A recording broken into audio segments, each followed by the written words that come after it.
가슴 수술을 이쁘게 했더라도 보형물이 모양이 바뀌는 경우가 많으세요. 굉장히 신경 쓰이고 스트레스 받을 수 있고 같은 D컵이라도 다른 느낌의 D컵입니다. 일반적으로 ABCD라고 해서 측정 스케일을 놔두고 가슴 사이즈라든지 많이 판명을 합니다. 근데 가장 중요한 거는 가슴 수술 자체가 예전보다는 더 부드럽고 시스템화된 수술로 발전이 되었습니다. 안녕하세요. 몸짱 역사 민자연입니다. 짜잔! 많은 여성분들이 참 궁금해하실 것 같아서 오늘 가슴 성형 전문으로 하시는 선생님 모셨습니다. 최상문 원장님이시고 라이안 성형외과 원장님이십니다. 소개 부탁드릴게요. 안녕하세요. 가슴 성형을 전문으로 하고 있는 라이안 성형외과 원장 최상문입니다. 어떻게 하면 여성들의 가슴을 더 건강하고 아름답게 만들지 항상 고민하고 있습니다. 찾아오는 연령대가 뭐 이전에는 20대가 되게 많았을 것 같은데 네. 요즘에는 40, 50대도 많다고 하는데 그 연령 분포가 어떻게 되나요? 코로나 전에는 20대 중후반 가슴 수술을 많이 하고 30대 중반부터는 가슴 수술을 많이 안 하셨어요. 그러다가 코로나 끝나고 나서부터 사람들이 자기 자신에게 집중하자, 자기에게 투자하는 시간을 갖기 위해서 40, 50대 분들뿐만 아니라 60대인 분들도 많이 찾아와 주십니다. 20대 때 수술을 하셨다가 1, 20년 지나시고 나서 재수술 하시는 분들이 가끔 계시는데 보형물 수명이 거의 다 된 거죠. 수명이 다 되면 뭐가 어떻게 달라지는 거예요? 요즘 보형물 같은 경우에는 10년에서 15년, 20년까지도 가기도 하는데 네. 보형물이 이제 수명이 다하기도 전에 가슴 자체가 처진다든지 아니면 가슴에 살이 많이 빠진다든지 해서 가슴 모양 자체의 변화가 있기 때문에 수술을 하는 경우가 더 많습니다. 나이가 드신 분들 같은 경우는 보형물 사이즈를 줄이기보다는 오히려 더 늘리는 경우가 많습니다. 왜냐면 얼굴은 아무리 수술을 해봤자 젊은 사람들 못 이겨요. 자연스러움이 적지만 가슴은 키우면 옷 핏에서부터 자신감이 나오거든요. 좀 걱정이 되는 게 임신 출산한 네. 분들은 늘어났잖아요. 그래서 수술했을 때 별로 통증이 없을 것 같은데 20대 분들은 늘어날 수밖에 없잖아요. 그 살도 없는 상태에서 네. 보형물을 집어넣으면 아프다 이렇게 이야기를 하는 것도 같은데 아이를 가졌을 때 수유를 해야 되잖아요. 유선이 지나가면서 더 커지게 될 텐데 임신 전에 수술하는 거 괜찮은 걸까요? 가슴 수술 자체가 유선 조직에 손상을 덜 입히는 방식으로 발전이 이루어져 왔습니다. 보형물이 넣은 상태에서 많은 분들이 궁금해하시는 게 수유를 할 수 있느냐? 수유를 할 수 있고 임신 기간 중간에 초음파 보시면 가슴 보형물하고 유선 조직이 안전하게 잘 분리가 되어 있는지 볼 수 있고요. 전몸살이라는 게 가장 큰 문제가 될 수 맞아요. 있어요. 수유하신 분들이 보형물이 있어도 전몸살에는 큰 영향은 없었다고 많이 말씀하시더라고요. 생각보다 다들 힘들어하진 않으세요. 가슴 보형물이 들어가면 그때 조직이 확 늘어났기 때문에 아예 가슴 보형물이 없는 상태에서 늘어나는 거하고 보형물이 한번 늘려놓은 상태에서 또 늘어나는 거하고는 좀 느낌이 다르시더라고요. 덜 아파하실 수도 있겠네요. 보형물이 여러 가지가 있잖아요. 차이점 좀 알려주실 수 있어요? 차이점은 되게 많은데 원산지부터 좀 설명을 드리면 모티바는 미국 회사이지만 공장 코스타리카에 있습니다. 멘토 같은 경우는 존슨앤존슨이 메인 회사이고 네. 미국 회사입니다. 세빈은 프랑스 회사이고 모티바가 2010년도에 도입이 됐고 멘토 같은 경우는 그 전에 90년대 때부터 시장에서 영역을 어느 정도 확보하고 있었어요. 현재는 운동선수라든지 좀 몸을 많이 쓰신 분들은 모티바를 좀 더 선호하는데 그 이유가 어고노믹스 젤이라고 해서 젤 자체가 중력에 의해서 좀 더 움직이는 특성을 보이고 있습니다. 어고노믹스 젤 때문에 필라테스 동작을 한다든지 할 때에도 가슴이 좀 잘 움직여주고 멘토 같은 경우는 일반 젤이긴 한데 FDA 승인이 되어 있습니다. 많은 분들이 안전에 걱정이 있다면 멘토를 선택해서 수술을 받으시는 경우가 많고 대신 멘토는 모티바보다 어고노믹스한 느낌은 조금 적으세요. 세빈 같은 경우는 이제 프랑스 제품이긴 하고 우리나라에 처음에 마이크로 텍스처라는 네임하에 좀 더 부드러운 촉감으로 소개가 되어서 수입이 되었습니다. 현재 많은 인구가 세빈으로 수술을 받으셨고 저 같은 경우는 개인적으로는 모티바를 좀 더 선호하고 그 다음 멘토, 그 다음에 세빈인데 세 보형물 다 각각의 특성이 있습니다. 디자인적인 차이가 또 있고 내구성, 구형구축률에 좀 차이가 있는데 최고의 보형물은 없어요. 어떤 보형물은 어떤 A라는 여성에게 맞을 수 있지만 또 다른 B라는 여성에게 안 맞을 수가 있고 각각 표현할 수 있는 느낌이 다르기 때문에 네. 제일 중요한 거는 여성분의 신체를 분석을 하고 그 여성이 입는 옷 스타일, 내가 좀 여성스러운 하늘하늘한 옷을 좋아한다 그러면 너무 크지 않고 한 풀 B에서 풀 C까지 레인지를 보고요. 거기에서 보형물을 선택을 하고 만약에 내가 드러내는 걸 좋아하신다고 하면은 조금 큰 사이즈 위주인데 가슴이 좀 더 돋보일 수 있는 디자인을 보여줄 수 있는 보형물과 스포츠를 좋아하신다고 하면 내구성을 좀 더 더한다든지 해서 표현을 좀 다르게 하고 있습니다. 가슴 수술이 단순히 가슴을 바람을 넣어서 키운다는 느낌보다는 그 사람의 라이프 스타일에 맞추고 패션 트렌드, 선호도 이런 거에 맞춰서 수술을 진행해야 최종적인 만족도가 제일 높아지는 것 같습니다. 자, 가슴 수술을 할 때 피부도 얇고 지방을 뽑을 만한 곳도 없어요? 네. 그럼 어떻게 수술하세요? 마르신 분들 같은 경우에는 이제 기대치가 어느 정도까지인지가 굉장히 중요합니다. 네. 내가 자연스럽게 하고 싶은지, 옷 핏이 진짜 크게 나오게끔 원한다든지 이런 기대 심리가 다 다릅니다. 그리고 사람들마다 자기 꿈이 있지만 또 현실적으로 갈 수 있는 까지 한계치가 있잖아요. 상담할 때, 수술 디자인할 때 계속 심도 있게 이야기를 많이 해요. 제가 생각하는 방향하고 여성 고객님이 생각하는 방향하고 너무 다르게 되면 아무리 수술이 깔끔하고 안전하고 이쁘게 됐다 하더라도 만족을 못 할 수가 있습니다. 네. 왜냐면 이건 주관적인 수술이기 때문에 마르신 경우에는 나올 수 있는 최종적인 결과 시뮬레이션으로 보여드리고 또 저희가 갖고 있는 예시의 영상들이나 사진들을 보여드리면서 그 여성분의 체형에서 나올 수 있는 최적의 자연스러운 느낌도 보여드리고, 만약에 진짜 너무 심하게 크게 하얀다 하면은 우선은 설명을 드리고 그런 모습도 보여드리긴 합니다. 근데 가장 좋은 거는 여성분의 신체 자체가 손상이 적게 가는 게 굉장히 중요합니다. 피부가 얇고 살도 없고 뼈도 얇으면 다른 평균적인 여성분들보다 회복 속도도 굉장히 느리고 멍도 잘 두고 출혈도 많을 수가 있어요. 빈혈이 또 잘 오기도 합니다. 이 영상 보시면서도 난 정말 스키니하고 슬렌더한 타입이다 했을 때는 너무 큰 사이즈를 넣기보다 오래 갈 수 있는 보형물을 선택하는 게 좋고요.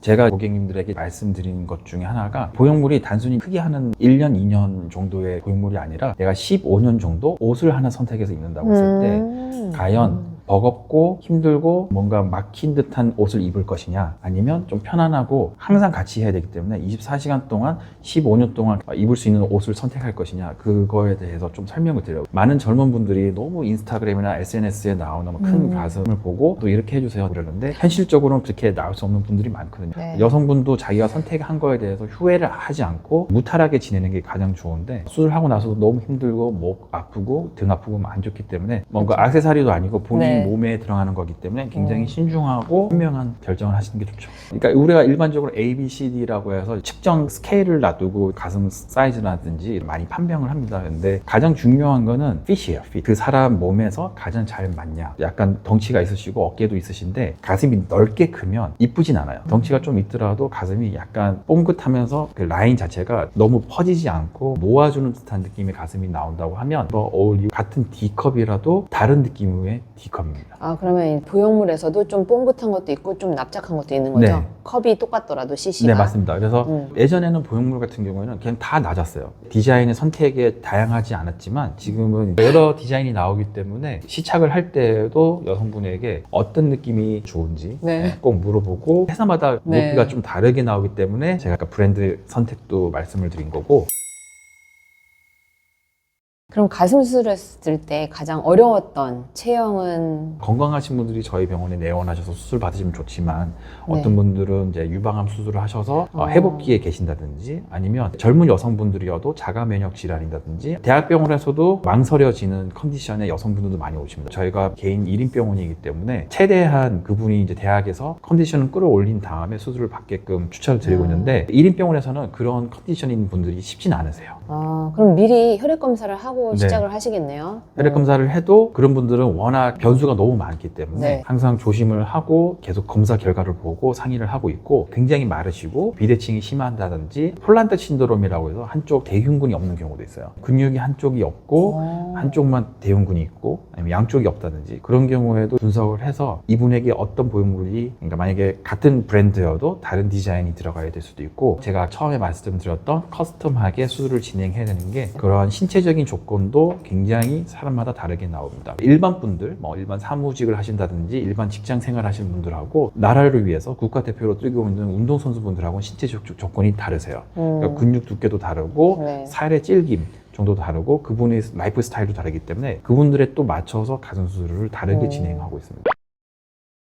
아, 저 운동 엄청 좋아하거든요. 네네. 근데 골프, 헬스 안 좋아하는 게 없는데, 골프를 치는 사람이면 근육, 근막에다가 밑에 넣어야 되는 건지 근육 아예 밑에 넣어야 되는 건지 그 수술 방법을 어떻게 보시는지. 우선 우리나라가 가슴 수술이 처음에 베이스로 들어왔을 때 보형물 자체가 굉장히 단단했습니다. 네. 단단했기 때문에 열이면 10명 다 근육 밑으로만 넣었어요. 근데 그걸 이중평면이라고 네, 해요? 이중평면이라고 합니다. 이중평면의 정확한 정의가 뭐냐면 보형물이 이렇게 있을 때 한쪽 한쪽 면은 근육이 덮고 한쪽 면은 근육이 덮지 않은 거예요. 한쪽 면이 근육으로 다 덮게 되면 보형물이 굉장히 타이트했습니다. 그런 경우에는 항상 보형물이 뭔가 단단하고 구용구축이 온 것처럼 느껴졌기 때문에 근육을 잘라서 하반부에는 유선조직, 위에는 근육 이렇게 덮는 걸 이중평면이라고 했습니다. 이중평면이 어떻게 보면 단단했던 보형물 회사들에게는 굉장히 축복 같은 층이었습니다. 왜냐하면 보형물 자체가 단단한데 근육을 덮어줄 수 있는 조건이 나온 거죠. 그래서 이중평면을 많이 하다가 최근에 들어서는 이제 보형물 자체가 굉장히 부드럽게 나오기 시작했습니다. 그리고 표면도 예전에는 뭔가 거칠고 표면이 러프한 보형물이었다면 현재는 굉장히 미끄럽고 마찰이 거의 없습니다. 예전에는 운동선수뿐만 아니라 뭐 일반인들 다 이중평면이면 했지만 현재는 그분의 라이프 스타일 그리고 초음파를 봤을 때 근육 두께가 굉장히 중요합니다. 왜냐면 근육이 막 1cm 넘게 두꺼운데 근육 밑으로 넣었다가는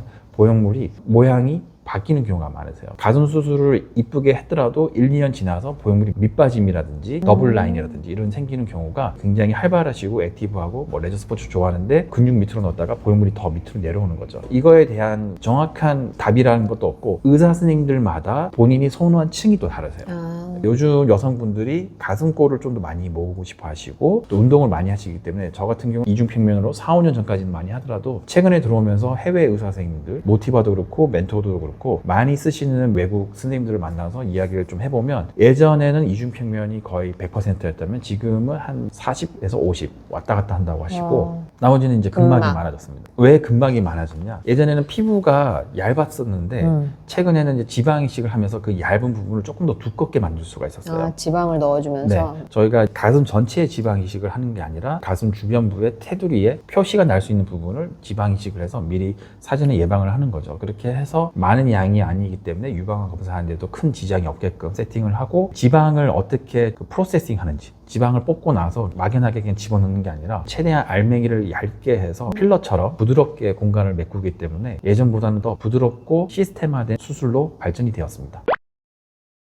네, 그러면 골프 선수분들 또는 저처럼 활발한 사람들은 또 네, 근막이 요즘 좀, 트렌드도 네. 이제 근막을 좀 많이 한다. 네. 제가 알기로는 이제 이중평면으로 할 경우에는 회복하는 게 좀 더디다는 얘기도 듣긴 했었어요. 2달 후에 운동해라. 근막은 뭐 1달 후에 해도 된다. 그러니까 근육 밑으로 들어갈 경우에는 근육 자체가 늘어나야 됩니다. 사람마다 그 근육의 두께도 다르고 찔김 정도도 다른데 사람마다 다 근육의 특성도 다르고 네. 좌우도 비대칭이 많습니다. 예를 들어서 바리스타 분이 수술을 받으신다고 했을 때 오른손잡이면 오른손 근육이 당연히 더 두껍고 질깁니다. 그래서 가슴이 더 내려오게 되겠죠. 그래서 저희가 그런 것도 초음파로 미리 평가를 내려서 이분이 이제 어느 정도 두께 변화 차이가 있는지도 보고 근육이 움직이는지도 보고 사전에 가슴에 힘을 줘서 어떤 분들은 운동을 많이 하시면 헬스 많이 하시는 분들은 뭐 벤치프레스를 한다든지 했을 때 대흉근을 수의적으로 움직일 수가 있어요. 가슴도 똑같이 움직이게 됩니다. 왜냐하면 근육 밑으로 들어가기 때문에 약간 단점인 거죠. 이중평면을 했을 때는 뿔끈뿔끈 그렇죠. 되는? 그러니까 뭐 애니메이션 현상이라고 하는데 굉장히 이상하겠다. 스트레스 받을 수 있고 특히 프로 선수들이나 운동을 메인으로 업으로 하고 계시는 네. 분들은 계속 가슴이 움직이면 굉장히 신경 쓰이고 10년 전에 수술을 이중평면을 하셨다가 최근에 들어와서 근막으로 다시 바꾸시는 분들 많으세요.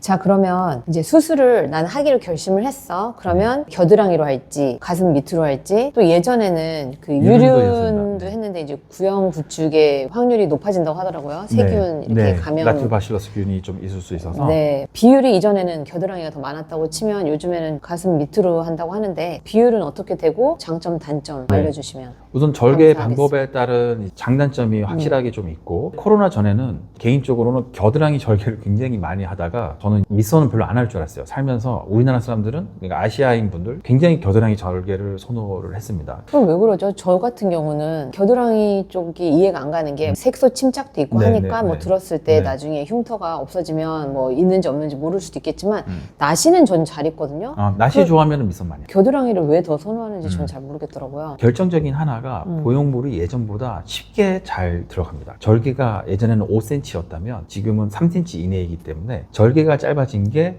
밑선으로 간 트렌드에 한몫을 했다고 저는 생각을 많이 해요. 그러면 그 전에 밑선도 5cm였어요? 그 전에는 밑선이 굉장히 길고 저는 아직도 이제 재수술 상담을 하면서 절개가 좀 큰 걸 보면서 이 정도 절개면 겨절해야겠다 생각이 드는 경우가 가끔 있거든요. 절개가 굉장히 짧고 가슴 마운트라고 하는데 마운트 아랫부분에 딱 정확하게 잘 들어가고 아니면 좀 가려진다든지 하면 내가 누워서 걸어 다니진 않잖아요. 그냥 누워있을 네. 때만 쫙 보인다고 하면 오히려 그게 좀 더 베네핏이 있으니까 밑선을 많이 하시는 것 같아요. 그 수술하시는 의사 선생님 입장에서도 밑선이 더 편하죠. 개인적으로는 밑선을 좀 더 힘들어합니다. 왜냐면 시야가 생각보다 절개가 너무 짧으면 잘 안 나옵니다. 오히려 내시경을 겨드랑이 쓰기 때문에 좀 쉽게 잘 쓸 수가 있고 겨드랑이를 그러면 내시경을 쓰고 밑선을 밑선은 했을 때는 어쨌든 육안으로 그냥 보기 때문에 육안으로 하는 거구나. 네. 제가 알기로는 짤주머니를 이용해서 뽁 하면 뽁 들어간다. 들어갑니다. 네. 네, 알고 있는데 수술 방법부터는 우리 다음 영상에서 찾아뵙도록 하겠습니다. 알겠습니다. 네, 고생하셨습니다. 감사합니다. 감사합니다.